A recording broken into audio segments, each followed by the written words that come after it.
अगर ऐसी कोई आफत आई, अल्लाह ना करे, तो सबसे आगे आप देखेंगे तो हम ही को देखेंगे, बुलडोजर के सामने हो, जेसीबी के सामने हो।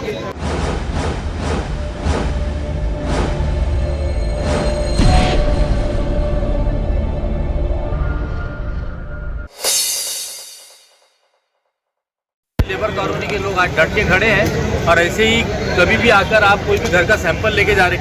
किस घर वाले ने कंप्लेन किया था कि मेरा घर गिरने में है, आप बाहर का बाहर आके एक रिपोर्ट बना रहे कि घर सारे मकान कच्चे हो गए, गिर सकते हैं, तो कंप्लेन किसकी थी? अरे इससे ज़्यादा बोसीदा इमारतें यहाँ पर औरंगाबाद शहर में मौजूद है, वो गिरने के बाद भी आप जाते नहीं, और ये तो अच्छे खासे खड़े हुए हैं, कई सालों से मकान पक्के मकान है, तो इसका मतलब आपकी नीयत ख़राब है, और वो नीयत ख़राब होने की वजह से आज सारे लोग खड़े हैं। और आज कोई भी आए तो आज यहाँ के लोग मानेंगे नहीं, क्योंकि ये उसूल के खिलाफ काम हो रहा है। आपने किसी को नोटिस भी नहीं बजाया, सारे लोगों का घरों के अंदर सामान है, फिर आप आज 8 तारीख का आप क्यों वो कर रहे हैं? मतलब आपके यहाँ देखिए पहले खासदार साहब नजर नहीं आ रहे। देखिए पहले दिन खासदार साहब जिस दिन यहाँ पे बोर्ड लगे थे उस दिन यहाँ पर आए थे, यहाँ पर बोर्ड उन्होंने खड़े रह के उखाड़ने लगाए, और उन्होंने ये कहा कि यहाँ का एक भी घर टूटने नहीं दिया जाएगा, क्योंकि आज शहर में पालक मंत्री साहब आए हुए हैं। सुबह मेरे को रात में खासदार साहब ने मैसेज दिया था कि सुबह 7:30 बजे से तुमने वहाँ पर जाके खड़े रहना उन लोगों के बीच में, अगर कोई ऐसा हादसा पेश आया तो सबसे पहले हम लोग आगे खड़े रहेंगे। और उसी बुनियाद पर मैं आज यहाँ खड़ा हूँ, क्योंकि पालक मंत्री का टाइम लेना है, यहाँ का एक डेलीगेशन को मिलाना है, उनसे बात करवाना है, तो खासदार साहब लिहाजा पालक मंत्री की तरफ में गए। ते नाल्यावर असतं त्याला नोटीस देतो, कमीत कमी 15 दिवस 20 दिवस, बाबा हे तुझं घर धोक्याचं आहे, पाऊस पडणार आहे, तुझं कुटुंब उद्ध्वस्त होईल, या पद्धतीने प्रशासनानं काम केलं तर ते योग्य वाटतं। पण या कलेक्टर साहेबांनी काहीतरी बिल्डर लोकांसंग हात मिळवणी करून या ठिकाणी या लेबर कॉलनीतल्या कुटुंबांना उद्ध्वस्त करण्याचं व दलाली खाण्याचं काम या कलेक्टरने या ठिकाणी केलेलं आहे, असं माझं वैयक्तिक मत आहे। आम्ही गेल्या 50-60 वर्षापासून इथं राहतो, आणि या महाराष्ट्रामध्ये औरंगाबाद, लातूर, नांदेड, परभणी, बीड, जालना आणि हिंगोली आणि नाशिक या ठिकाणी जे लेबर कॉलन्या बांधलेल्या आहेत, त्या शासनाने जे मूळधारक मालक आहेत, म्हणजे जे सुरुवातीपासून ज्यांना अलॉट केलेले क्वार्टर त्यांच्या नावे त्यांनी ते केलेले आहे, त्याच जजमेंटवरती आमची अशी शासनाला विनंती आहे की त्या पद्धतीनं आमच्या लेबर कॉलनीला न्याय द्यावा, आणि जेणेकरून जे ओरिजिनल या क्वार्टरचे मालक आहे, तर मालक मी आहे, माझ्या घरात दुसराच घुसतो, त्याच्यामुळं थोडंसं इथं प्रशासनाची दिशाभूल करून हे खोटं नाटक काम करून या ठिकाणी ओरिजिनल नागरिकांना त्रास देण्याचं प्रशासन काम करतं आहे। करिता माझी अशी प्रशासनाला विनंती असेल की यांना महिना 1.5 महिना एक कालावधी द्यावा, जेणेकरून आता मुलाची एक तर कोरोनाच्या काळात लोक परेशान झाले, कोणाचे घर उद्धव झाले, पाणी इतका पडला त्याच्यात बी परेशान झाले, म्हणून माझी या लेबर कॉलनी नागरिकाच्या वतीनं व माझ्या कुटुंबाच्या वतीनं कलेक्टर साहेबांना माणुसकी म्हणून दृष्टिकोनातून योग्य तो निर्णय घ्यावा। अर्जुन भाऊ, कधी तुम्ही मुख्यमंत्री साहेबांना निवेदन केले त्याच्याबद्दल सांगा थोडक्यात। आम्ही सुरुवातीला अशोकराव चव्हाण मुख्यमंत्री असताना त्यांना इथं लेबर कॉलनीमध्ये बोलवलं आहे, तेव्हा धनंजय गंगाखेडकर, चंद्रकांत पाटील, मनोहर आली साहेब व जे काही काँग्रेस आणि पदमसिंग पाटील त्यावेळेस पालकमंत्री होते, त्यावेळेस पदमसिंग पाटलांना पण काम केलेलं आहे, वाचलेलं आहे।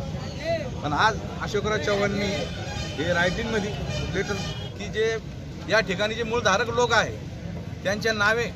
प्लॉट करावा, हे क्वार्टर्स करावे,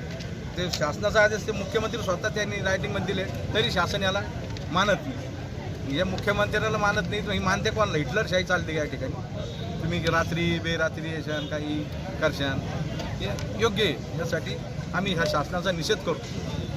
हमारे बीच MIM के नेता नासिर साहब भी है, नासिर सिद्दीकी साहब भी है, उनसे भी जानते हैं। देखिए, विश्वासनगर लेबर कॉलोनी का जो इशू चल रहा है, मैं समझता हूँ कि ज़बरदस्ती यहाँ के कुछ माफिया लोग हैं जिसकी नज़र इस ज़मीन के ऊपर है,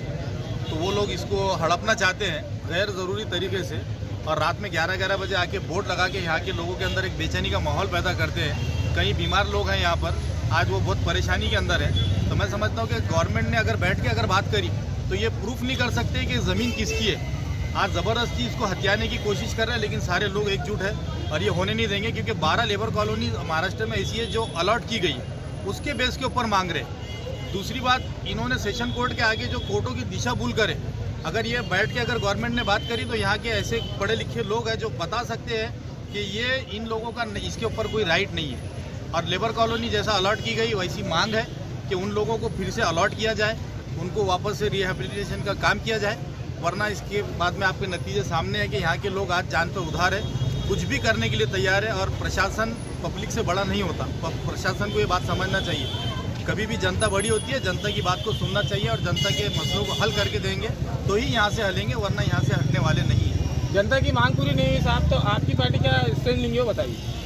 जैसा कि ऑलरेडी हमारे खासदार साहब ने पहले ही दिन आके यहाँ पे जो इलीगल तरीके से बोर्ड लगाए थे उनको फाड़ के फेंक दिया गया। इसके बाद में हम लोग सबसे आगे खड़े रहेंगे और जनता हमारे पीछे खड़े रहेगी। जिस वक्त ये लोग एक्शन के लिए आएंगे, आप वो टाइम में देखना कि हम लोग क्या नहीं निकलेंगे। तो मुझे यहाँ ऑर्डर दिया गया कि आप लोगों के साथ खड़े रहिए और वहाँ पर पालक मंत्री के साथ में हमारे खासदार इम्तियाज अली साहब है, हमारी पार्टी के दूसरे लोग भी यहाँ पर मौजूद हैं। ऐसा नहीं है, हम लोग जनता के साथ में हैं, बल्कि मैंने उस दिन भी कहा था कि अगर ऐसी कोई आफत आई, अल्लाह ना करे, तो सबसे आगे आप देखेंगे तो हम ही को देखेंगे, बुलडोजर के सामने हो, जेसीबी के सामने हो, हम लोग खड़े रहेंगे। एक दरखास्त में सब बर्खास्त कर दिए, एक दरखास्त में सब लेकिन एक इत्मीनान के लिए आपकी तरफ से ठोस संतोष। देखिए, इस इत्मीनान के लिए देखो मेरे हाथ में जो लेटर है वो उस वक्त के मंत्री जो अशोक चौहान साहब थे, उन्होंने मुख्यमंत्री को जो है तो रिकमेंड किया था कि जिस तरह 12 लेबर कॉलोनीज लोगों को अलॉट की गई है उसी तरह से ये अलॉट करना चाहिए। मंत्री का ऑर्डर था, तो मैं समझता हूँ कि ऑर्डर नहीं, ये वर्क ऑर्डर है कि इसके ऊपर इम्प्लीमेंट करो बोल के। तो मैं समझता हूँ कि गवर्नमेंट ने यहाँ के जो स्टडीज लोग हैं जिनको पूरी जानकारी है उनको बिठाकर टेबल टॉक करना चाहिए, क्योंकि कोर्ट का जो ये लोग बता रहे हैं, मैं समझता हूँ कि सेशन कोर्ट के बाद में सारी कोर्टों की दिशा भूल करके यहाँ के माफियाओं ने, लैंड माफिया जिनकी नज़र है इसके ऊपर, उन्होंने कोर्ट की दिशा भूल की और कोर्ट से कुछ तो भी अपने हक में फैसले करवाए। लेकिन हकीकत कुछ और है। जब स्टेट गवर्नमेंट यहाँ की कमेटी के साथ में बैठेगी और सारे डॉक्यूमेंट्स मंगाएगी, तो इसके ऊपर मैं पूरे चैलेंज के साथ कहता हूँ कि उनका कोई राइट नहीं कि यहाँ के लोगों को बेघर करें।